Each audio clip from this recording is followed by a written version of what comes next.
Hi ಎಲ್ರಿಗೂ ನಮಸ್ಕಾರ. ಇವತ್ತು ಪುಂಡಿ ಸೊಪ್ಪು ಅಥವಾ ಗಟ್ಸೊಪ್ಪು ಹೇಗೆ ಮಾಡೋದು ಅಂತ ನೋಡೋಣ. ನಾನಿಲ್ಲಿ ತೊಗರಿಬೇಳೆನ 2 ಕಪ್ ತೊಗರಿಬೇಳೆನ ತೊಳೆದು ಇಟ್ಕೊಂಡಿದ್ದೀನಿ. ಮತ್ತು ಸೊಪ್ಪುಗಳು ದಂಟಿನ ಸೊಪ್ಪು, ಸ್ವಲ್ಪ ಅರವೆ ಸೊಪ್ಪು ಇತ್ತು ಅಂತ ಅರವೆ ಸೊಪ್ಪು ಇಟ್ಕೊಂಡಿದ್ದೀನಿ, ಮತ್ತು ಮೆಂತ್ಯ ಸೊಪ್ಪು. ದಂಟು, ಮೆಂತ್ಯ, ಅರವೆ ಸೊಪ್ಪು, ಸ್ವಲ್ಪ ಈರುಳ್ಳಿ, ಇದು ದಪ್ಪಕ್ಕೆ ಹೆಚ್ಕೊಂಡು ಇಟ್ಕೊಂಡಿದ್ದೀನಿ. ಈರುಳ್ಳಿ, ಬೆಳ್ಳುಳ್ಳಿ ಒಂದು ಮಿಕ್ಸಿಗೆ ಹಾಕೋಕ್ಕೆ, ಇನ್ನೊಂದು ಹಾಗೆ ಹಾಕೋಕ್ಕೆ. ಸಾಂಬಾರು ಪುಡಿ 1 ಚಮಚ, ಖಾರದ ಪುಡಿ 1 ಚಮಚ, ಜೀರಿಗೆ 1 ಚಮಚ, ಹುಣಸೆ ಹುಳಿ 1 ಚಮಚ, ಸ್ವಲ್ಪ ಕಾಯಿ. ಈಗ ನಾನು ಮೊದಲು ಮಿಕ್ಸಿ ಜಾರಿಗೆ ಹೆಚ್ಚಿಟ್ಕೊಂಡಿರೋ ಹಸಿ ಈರುಳ್ಳಿ, ಒಂದು ದಪ್ಪ ಈರುಳ್ಳಿ, ಸ್ವಲ್ಪ 4-5 ಎಸಳು ಬೆಳ್ಳುಳ್ಳಿ, 1 ಚಮಚ ಜೀರಿಗೆ, ಎಲ್ಲ ಹಸಿ ಇದೆ, ಯಾವುದು ಹುರ್ಕೊಳೋದಿಲ್ಲ. ಪೂರ್ತಿ 1 ಚಮಚ ಹಾಕ್ಕೋಬೇಕು. ಒಂದು ಕೋರ್ಸ್ ಪೇಸ್ಟಾಗಿ ಈ ಥರ ಮಾಡ್ಕೋಬೇಕು. ತುಂಬ ಫೈನ್ ಪೇಸ್ಟ್ ಏನು ಬೇಡ.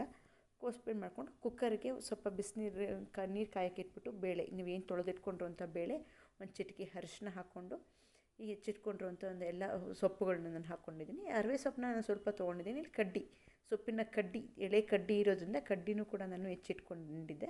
ಸ್ವಲ್ಪ ಹೀರೆಕಾಯಿ ಒಳ್ಳೆ ಕಾಂಬಿನೇಷನ್ ಗಟ್ಸೊಪ್ಪಿಗೆ. ಒಂದು ಅರ್ಧ ಹೀರೆಕಾಯಿ ಆದರೆ ಸಾಕು.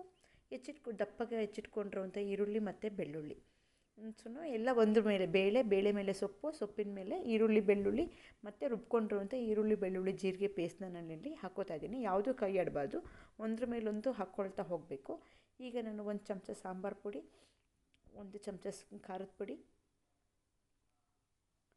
1 ಚಮಚ ಸಾಂಬಾರು ಪುಡಿ ಸಾಕಾಗಲ್ಲ, ಅದು ಕ್ವಾಂಟಿಟಿ ಜಾಸ್ತಿ ಇದೆ ಅಂದ್ಬಿಟ್ಟು 2 ಚಮಚ ಸಾಂಬಾರು ಪುಡಿ, 1 ಚಮಚ ಖಾರದ ಪುಡಿ, 1 ಚಮಚ ಜೀರಿಗೆ, ಎಲ್ಲ ಒಂದ್ರ ಮೇಲೊಂದು ಹಾಕ್ಕೊಳ್ತಾ ಬಂದಿದ್ದೀನಿ. ಈಗ ಹಸಿ ಕಡಲೆ ಬೀಜ ಎಲ್ಲ ಕಡೆನೂ ಸುತ್ತ ಹಾಕಿ ಚೆನ್ನಾಗಿ ಎಲ್ಲದು ಕಡಲೆ ಬೀಜ ಬೇಯುತ್ತೆ. ಆಮೇಲೆ 1 ಚಮಚ ಹುಣಸೆ ಹುಳಿನ ನಾನೆಲ್ಲ ಹುಣಸೆ ಹುಳಿ ಪೇಸ್ಟ್ ಮಾಡ್ಕೊಂಡು ಇಟ್ಕೊಂಡಿರ್ತೀನಿ. 1 ಚಮಚ ಹುಳಿ ಸಾಕಾಗುತ್ತೆ. ಇಲ್ಲ ನೀವು ಉಪ್ಪು ಖಾರ ಕೊನೆಗೆ ನೋಡ್ಕೋಬೋದು, ತೊಂದರೆ ಇಲ್ಲ. ಒಂದು ಸ್ವಲ್ಪ ಉಪ್ಪು, ರುಚಿಗೆ ತಕ್ಕಷ್ಟು ಉಪ್ಪನ್ನ ನಾನು ಇಲ್ಲಿ ಸೇರಿಸ್ಕೊಂಡಿದ್ದೀನಿ. ಎಲ್ಲ ಒಂದ್ರ ಮೇಲೆ ನಂತರ ಕಾಯಿ. ಈಗ ಒಂದು ಸ್ವಲ್ಪ ನಾನು ಪ್ಯೂರ್ ಕಡಲೆಕಾಯಿ ಎಣ್ಣೆನ ನಾನು ಅಡುಗೆಗೆ ಬಳಸ್ಕೊತಾ ಇದ್ದೀನಿ. ಪ್ರತಿಯೊಂದು ಅಡುಗೆಗೂ ನಾನು ಕಡಲೆಕಾಯಿ ಎಣ್ಣೆ, ಕೊಬ್ಬರಿ ಎಣ್ಣೆನೇ ಬಳಸೋದು.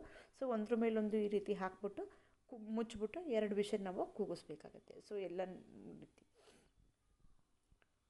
ಈಗ 2 ವಿಷಲ್ ನಾವು ಕೂಗಿಸ್ಕೊಳ್ಳೋಣ.